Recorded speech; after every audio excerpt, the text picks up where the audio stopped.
Hey, Elisa, how are you? Hey, calling in from sunny California.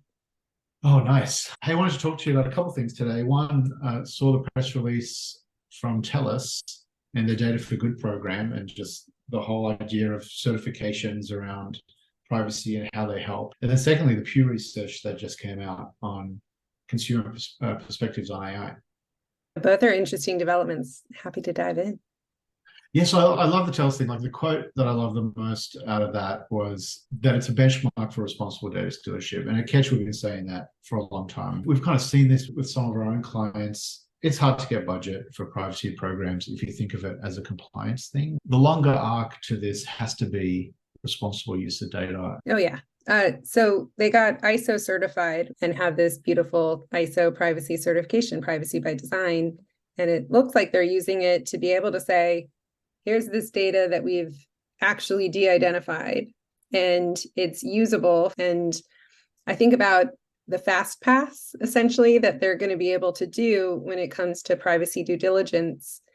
And you kind of compare that to requirements we see in California privacy law, for example, and the regulations that, yes, you have to have magic language in your contracts, but that's not it. You have to do diligence. You have to avoid red flags. And the law doesn't spell out exactly what that means. And so we're seeing new 45-page questionnaires and discussions about, do you now need to audit, all of your partners, or at least the ones that have lots of data or high risk data. And so I think about the swirl on that front of what is necessary for accountability and diligence to pass the bar. If you had a partner that came up to you with, I got this, I don't need to fill out your 45-page questionnaire. We've been audited and we've already been assessed, and this data has already been blessed with this certification. I think your commercial pipeline just goes so much faster. And to me, it looks like the business saw around the corner, saw that this was coming. They now have done all the work. They have this audit and certification. I think they're going to be able to do so much more and so much more quickly. That goes to their bottom line. They saw that opportunity and absolutely invested in it. Yeah, it's funny. I used to think of standards as safe harbors, right? But it's way more than that. It's actually a way to build trust and fast pass, like you said. So does this mean, hey, everybody does this? These vendor questionnaires start to not be a thing. Or it starts being able to really separate those who are quickly selected and are trusted partners versus those who are not. That can be existential for a lot of companies. But to your point, it's not a compliance thing. I think we come at it as lawyers or from the compliance side. We want to manage risk and exposure, and we don't want to be investigated or be sued. It's hard to be at the table with the business teams because this is business opportunity. We think about do consumers care about privacy? But this is so much more than that. It's your ability to use data, your ability to be a trusted partner, for a partner to trust you with their data to be able to do what your services are advertised to be able to do. But hey, talking about consumer perspectives, this Pew research was super interesting. So people are super concerned about data that's being collected from the government specifically, but it seems like more than an indictment on the government. It also extends to companies, how companies will use AI. People aren't not there on, we trust them to use it effectively.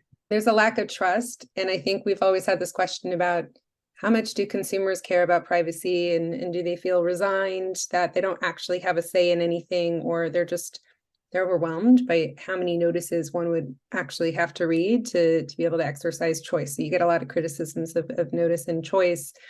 But I think this study and others that we've seen, they all seem to support the point. Consumers are pissed off and they do want privacy and they care about privacy. I think they're angry at the government for not passing national privacy law when it is such a bipartisan issue.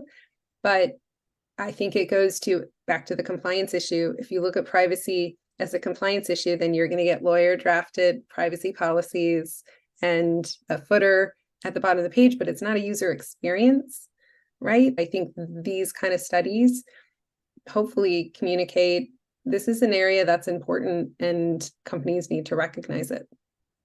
I don't know if it's apathy, it's probably a better word for it, but more than half of Americans just click agree without reading the privacy policy. Like how does a regulator look at a stat like that and say that this is informed consent? And what No, do they do about it? right. They don't. And that's why there's a lot of look by the FTC at unfairness, because there's been criticism of, is notice and choice dead? And I think on the one hand, it's not when you do a just-in-time disclosure that is not legalese and is really specific to the context. I think you've got a much better stand in that case. But I think they're using unfairness where even if you did have something, they would say buried in the fine print, if it was so surprising to the consumer, right, that they're just going to click through, that was not meaningful notice, and that's an unfair business practice. And so I think we see more regulators really explore that theory in the privacy space. I mean, if it's not informed consent, if it's not notice and consent, what are some of the alternate models? Look, I think the US is in a rock and a hard place because we have the First Amendment, and I don't think we want the government making decisions for us and stopping innovation. But I think it does really put a lot of pressure on businesses on, don't wait till you're absolutely told that you can't do something or you must do something. Is there a better way? And so some of that is just choosing, just because you can collect all the data in that one moment. I mean, like, don't get married on the first date when your consumer is visiting your site. Is there a way that you can pull that in and demonstrate a value exchange for the right data at the right time? So it's not just sneaky passive collection of a whole lot of data points and data enrichment that the consumer would be surprised you're collecting. Thank you for that. I found such a great word for that this morning. Someone was posting it on LinkedIn where they said, hey, it's not just about just in case data, which we've all, it's really about just in time, to your point, incremental increases. Thanks a lot, as always, Elisa. Enjoy sunny California.